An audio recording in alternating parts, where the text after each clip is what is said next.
Tonight, we begin with a story that doesn't grab the spotlight as often as it should, but one that quietly affects thousands of lives across America, shaping who gets targeted, who gets punished, and whose freedom is quietly compromised long before a crime is ever committed.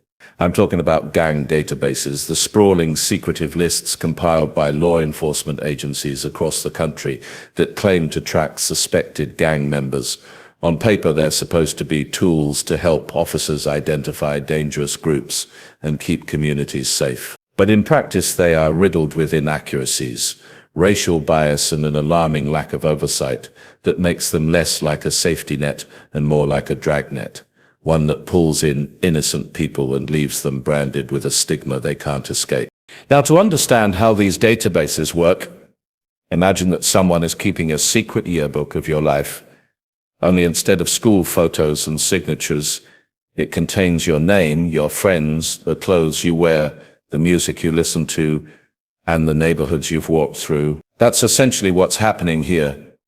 Police departments input names of suspected gang members based on a series of so-called indicators. Those can include things like being spotted with a known gang member, wearing certain colors, making certain hand signs, or even just being in the wrong neighborhood at the wrong time. None of those things are crimes, yet they're treated as evidence that you are part of an organized criminal network. Once you're in the database, you might not even know it. There's often no notice, no hearing, no opportunity to challenge the designation, but the consequences can follow you for years, quietly shaping how you're treated by police, prosecutors, and even potential employers.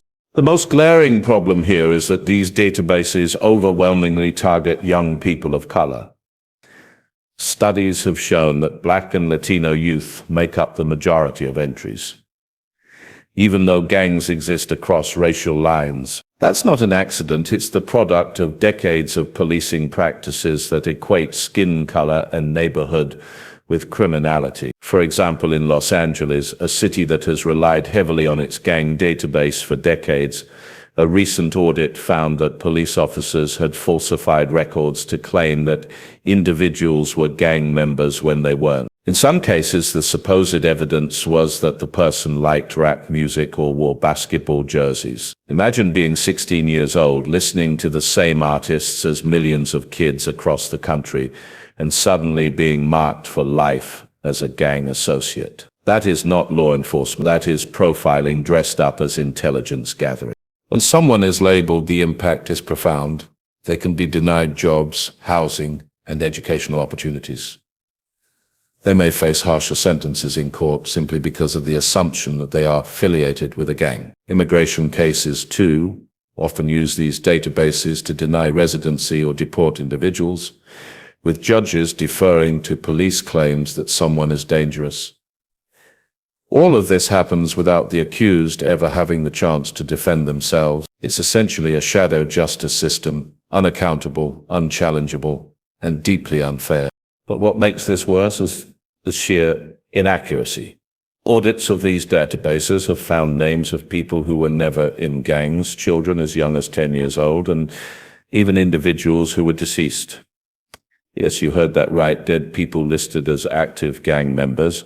In one infamous case, a young child who had never committed a crime was added simply because he played basketball with other kids in his neighborhood.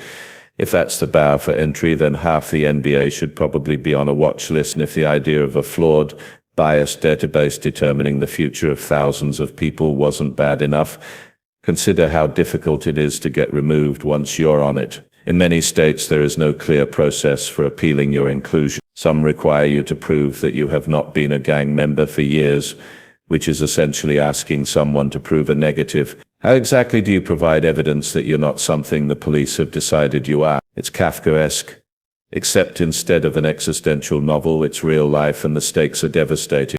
These lists are also increasingly being shared between agencies, creating a web of misinformation that spreads far beyond the city where the original label was applied. A flawed designation in Chicago can follow you to New York, to Dallas, or even to federal databases used by the Department of Homeland Security.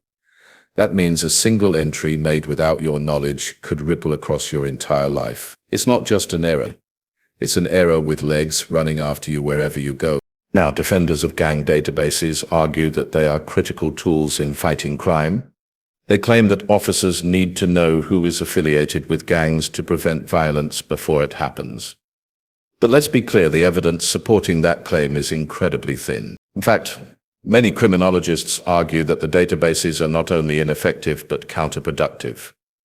By branding young people as gang members, police reinforce the very stereotypes that fuel mistrust between communities and law enforcement. Instead of creating safety, these lists breed resentment, alienation, and a sense that the system is stacked against you from the start. There is also the issue of transparency. Communities rarely get to see the data or challenge how it's collected. Imagine if you had a credit score that you couldn't view, couldn't dispute, and didn't even know existed until it ruined your chance at buying a home. That's essentially what's happening here, except instead of finances, it's your freedom and reputation on the line. When government systems operate in the shadows like this, democracy itself suffers. We cannot have accountability when decisions are made in secret and insulated from challenge. There are glimmers of reform. Some states have begun to pass laws requiring periodic audits of gang databases or giving individuals the right to be notified and appeal. California, for example, has tried to tighten oversight after scandals involving false entries, but even these reforms often fall short because they don't address the underlying problem. The very concept of preemptively labeling people as criminals based on associations, clothing, or culture is flawed to its core. You cannot police people for who they know, what they wear, or where they live, and then pretend it's objective law enforcement. So what's the alternative? Real community safety comes from investment in education, jobs, housing, and mental health, not from secret lists that stigmatize entire neighborhoods. Police should focus on actual criminal behavior, not vague indicators of association. And policymakers need to ask hard questions about whether these databases are doing more harm than good. Spoiler alert, they are. At its heart, this is a story about the dangers of unchecked power. When we allow the government to compile secret lists of people it deems dangerous without transparency or due process, we set the stage for abuse. And abuse is exactly what we've seen: lives upended, opportunities destroyed, communities alienated, and constitutional rights ignored. The promise of justice in America is supposed to be that you are innocent until proven guilty. Gang databases flip that on its head, branding people guilty until proven innocent and often denying them the chance to prove their innocence at all.